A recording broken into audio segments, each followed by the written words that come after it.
It sounded like fireworks, firecrackers going off, like pop, pop, pop, pop, pop, pop, pop. Now at 5, Fort Wayne police shoot and kill a man, but not before they say he shot at officers, all in the middle of a quiet neighborhood this morning. Good evening. It started when Fort Wayne police responded to a suicide call in a neighborhood on the city's north side. The officers who responded say they were met with gunfire when they went into the home. News Channel 15's Adam Widener kicks off our live team coverage of this morning's dangerous incident. He joins us live on Weymouth Court at the scene of the crime. Adam? Well, police have just taken down crime scene tape earlier, and in this neighborhood that's actually usually quiet, but it wasn't so much earlier today. The house behind me is where everything just started at, and just a couple houses down where those kids are actually standing down there is where the 22-year-old man was actually shot and killed in a scene that looked like something straight out of a movie. This morning in Wheat Ridge began like many other neighborhoods across the city. But at 8:22, at least 4 FWPD officers responded to a possibly suicidal man on Weymouth Court. Parents called about their 22-year-old son. Police say the man's parents told them he had used a mind-altering drug and had access to a gun. When officers went inside, police say he shot at them. The officers retreated from the home, and that's when the suspect exited the home, started firing at the officers. The man is said to have got inside a car and tried to run officers over.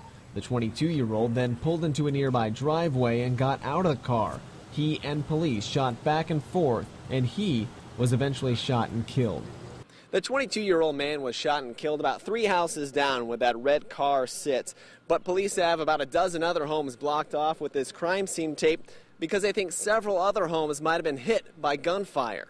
We can't tell you exactly how many shots were fired by him. I know there were 4 of our officers involved in the exchange of gunfire.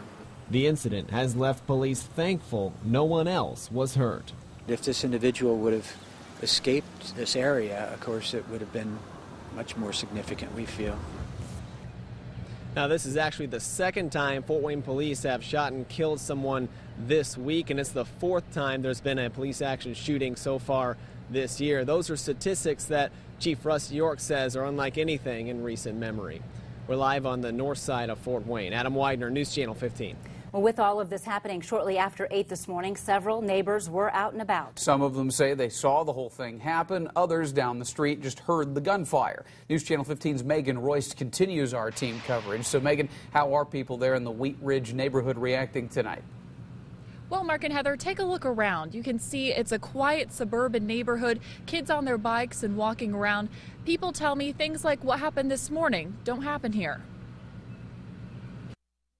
Gallmeyer saw the shootout. She had just gotten back home from dropping one of her 3 children off at school. It sounded like fireworks, firecrackers going off, like pop, pop, pop, pop, pop, pop, pop. Somewhere between 8 and 12, I guess. It's hard to count when they're going so quickly. Neighbors say this isn't the first time police have come out to the neighborhood to deal with the man they shot and killed today.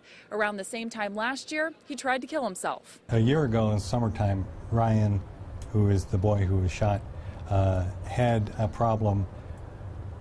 And so he ended up pointing a gun at himself and shooting himself in front of his parents last year. Neighbor Gary Kasunik knows the family. He says the young man was getting psychiatric treatment. His family had a false sense he was improving. His parents saw everything because they were home. Normally they work, but they were both home. They were both outside later on with their boy and the police. So it was a sad case. People who live here say they aren't fearful something like this will happen again. I'm not concerned about any of my other neighbors. I think it was just this one house that had an issue, and I think that issue is kind of resolved.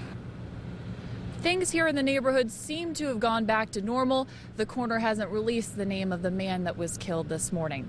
For now, reporting live from the mobile newsroom on Weymouth Court, Megan Royce, News Channel 15.